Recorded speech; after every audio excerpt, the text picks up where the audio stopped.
ओम शांति। 1/11/2020 अव्यक्त बाप दादा के महावाक्य हैं। श्रेष्ठ तकदीर की तस्वीर बनाने की युक्ति। आज तकदीर बनाने वाले बाप दादा सभी बच्चों की श्रेष्ठ तकदीर की तस्वीर देख रहे हैं। तकदीरवार सभी बने हैं, लेकिन हर एक तकदीर के तस्वीर की झलक अपनी अपनी है। जैसे कोई भी तस्वीर बनाने वाले तस्वीर बनाते हैं, तो कोई तस्वीर हजारों रुपए के दाम की मूल्य होती है, कोई साधारण भी होती है। यहाँ बाप दादा द्वारा मिले हुए भाग्य को, तकदीर को तस्वीर में लाना अर्थात प्रैक्टिकल जीवन में लाना है। इसमें अंतर हो जाता है। तकदीर बनाने वाले ने एक ही समय और एक ही ने सभी को तकदीर बांटी, लेकिन तकदीर को तस्वीर में लाने वाली हर आत्मा भिन्न भिन्न होने के कारण जो तस्वीर बनाई है उसमें नंबरवार दिखाई दे रहे हैं। कोई भी तस्वीर की विशेषता नैन और मुस्कुराहट होती है। इन दो विशेषताओं से ही तस्वीर का मूल्य होता है। तो यहाँ भी तकदीर के तस्वीर की ये दो विशेषताएं हैं। नैन अर्थात रूहानी, विश्व कल्याणी, रहम दिल, परोपकारी दृष्टि। अगर दृष्टि में ये विशेषताएं हैं तो भाग्य की तस्वीर श्रेष्ठ है।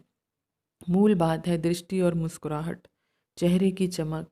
यह है सदा संतुष्ट रहने की, संतुष्टता और प्रसन्नता की झलक। इसी विशेषताओं से सदा चेहरे पे रूहानी चमक आती है, रूहानी मुस्कान अनुभव होती है। ये दो विशेषताएं ही तस्वीर का मूल्य बढ़ा देती हैं। तो आज यही देख रहे थे, तकदीर की तस्वीर तो सभी ने बनाई है। तस्वीर बनाने की कलम बाबा ने सबको दी है।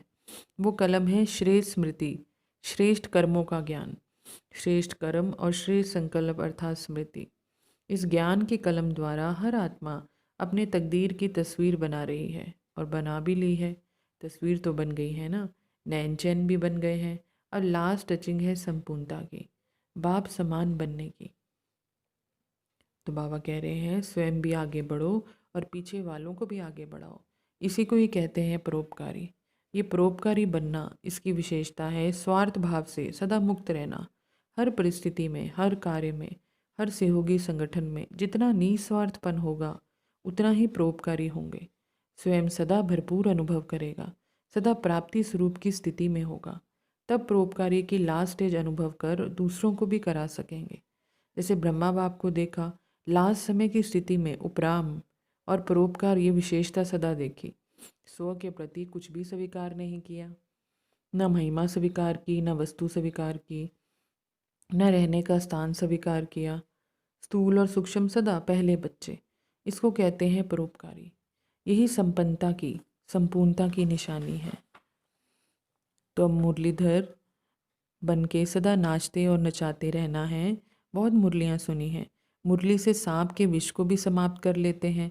तो ऐसा मुरलीधर हो जो किसी का कितना भी कड़वा स्वभाव संस्कार हो उसको भी वश कर दे, अर्थात उससे मुक्त कर नचा दे, हर्षित बना दे।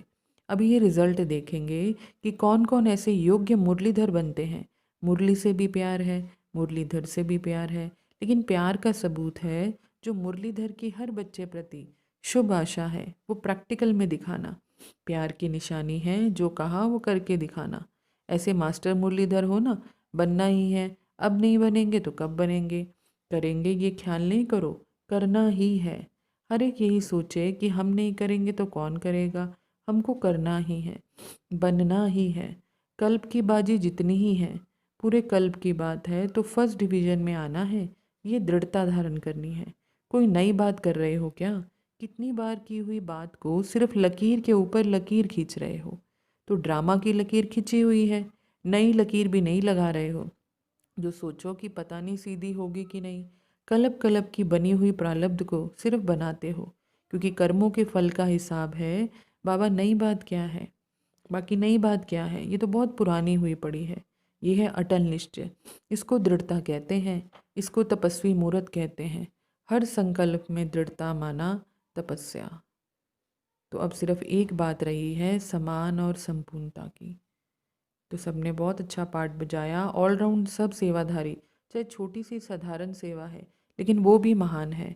हर एक ने अपना भी जमा किया और पुण्य भी किया। तो बाबा कहते हैं सभी देश विदेश के बच्चों के पहुंचने की भी विशेषता मुबारक योग्य है। सब भारतीयों ने मिलकर सेवा का श्रेष्ठ संकल्प प्रैक्टिकल में लाया और लाते ही रहेंगे। तो याद है ना ब्रह्मा बाप क्या कहते थे, रुमाल खोया तो कभी खुद को भी खो देगा। तो हर कर्म में श्रेष्ठ और सफल रहना, इसको कहते हैं नॉलेजफुल। शरीर की भी नॉलेज, आत्मा की भी नॉलेज, दोनों नॉलेज हर कर्म में चाहिए। शरीर के बीमारी की भी नॉलेज चाहिए, मेरा शरीर किस विधि से ठीक चल सकता है। ऐसे नहीं, आत्मा तो शक्तिशाली है, शरीर कैसा भी हो, शरीर नहीं ठीक होगा तो योग भी नहीं लगेगा, फिर शरीर भी अपनी तरफ खींचता है। इसलिए नॉलेजफुल में ये सब नॉलेज आ जाती है। अच्छा जी, ओम शांति।